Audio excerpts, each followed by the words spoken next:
discuss more now with Democratic Congresswoman Jasmine Crockett of Texas.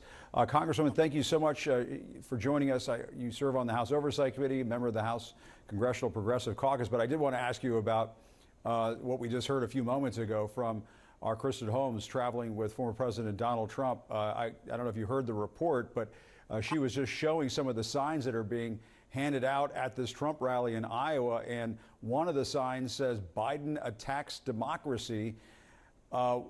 Just want to get your reaction to that.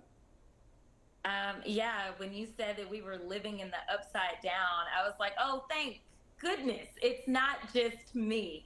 Absolutely, that's every day in Congress for me, though, unfortunately, right now. You know, there is only one team that has fought for democracy, and this isn't just in words, but this is actions. We know that we don't have a strong Voting Rights Act right now simply because the twice impeached former president made sure that he installed 3 very far-right Supreme Court justices that gutted that. That was one of the many steps that he took as it relates to democracy, in addition to his own legal troubles that he has right now, that have him in hot water as it relates to January 6th, as it relates to, honestly, you know, his phone calls that he wanted to make about overturning the election and calling down to Georgia. So we know that there's only one person that actually has a track record when it comes to harming democracy, and that's Trump.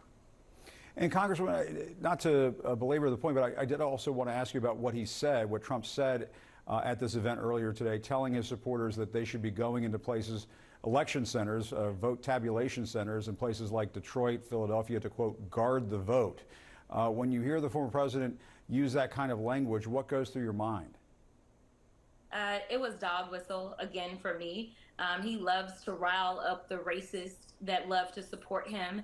And, you know, I went through this in the Texas House where last session they decided to go through this process of making sure that there were people that could observe and guard the vote, so to speak. And there was an article that came out, and there was this audio of this recording saying, we've got to go into Houston.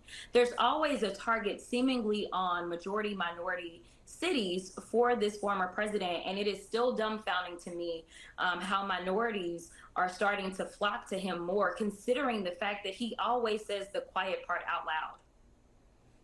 Yeah, and I do want to ask you about something that headline coming out of Capitol Hill today. The Speaker, Mike Johnson, saying he thinks he has the necessary votes to launch a formal impeachment inquiry into President Biden. Let's listen to this, and I'll ask you about it on the other side. Formal impeachment inquiry vote on the floor will allow us to take it to the next necessary step, and I think it's something we have to do at this juncture. Congresswoman, your reaction to that, what did you think of that? I mean, you never know what you're going to get out of the House Republicans at this point.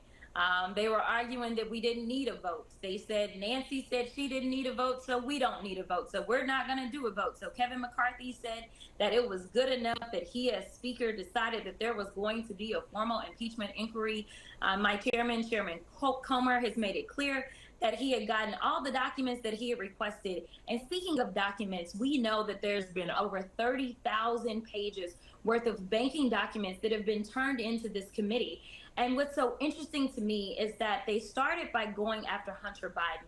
They've been going after Hunter Biden since the Trump administration, and we've still not really gotten very far. We've not gotten to the point that they feel like they can connect the dots to say that Hunter has done something wrong, and that wrong has also implicated the president. What is funny about this, though, is that they collected tons of documents on George Santos, and they were able to decide that there was enough there, not only in the House, but they were able to decide that when it came down to prosecuting George Santos. This is much to do about nothing. They have been embarrassed over and over and over. Hunter, just this past week, said, hey, I will come in, I will testify in a transparent way. We know that Comer had invited him to testify publicly before.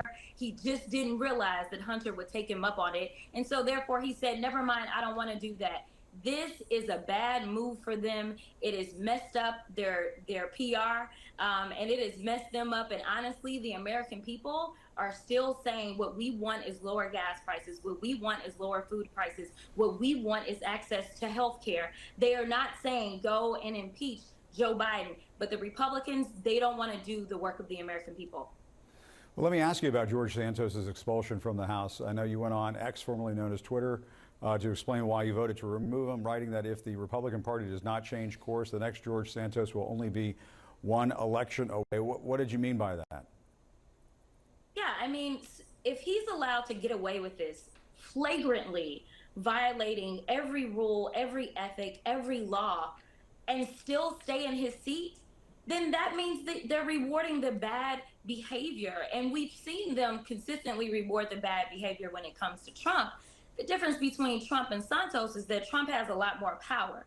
And so they wanted to say, hey, we took the high road. We got rid of the bad guy. But to be honest, Santos was a low man on the totem pole. So they're really just trying to score a few points, hopefully save some of those Republicans in New York that are in Biden seats. In fact, there's Republicans, I believe, in 18 Biden seats, not just in New York, but throughout this country. And right now, they know that they can't hold on to the majority unless those in Biden seats win as well. So this was one of those things like, hey, we've got to do it, but only because they're looking out for their own hind parts, not because it was necessarily the right thing to do. In fact, the speaker at the last minute said, hey, vote no. Initially, he said, vote your conscience. But once he realized that that meant that Santos was about to be kicked out, he and other members of leadership decided, never mind, we need him here, especially since they don't know if they're going to be able to hold on to that seat. All right, Congresswoman Crockett, thank you very much for your time this afternoon. Really appreciate it. Absolutely, Jim. All right, thanks.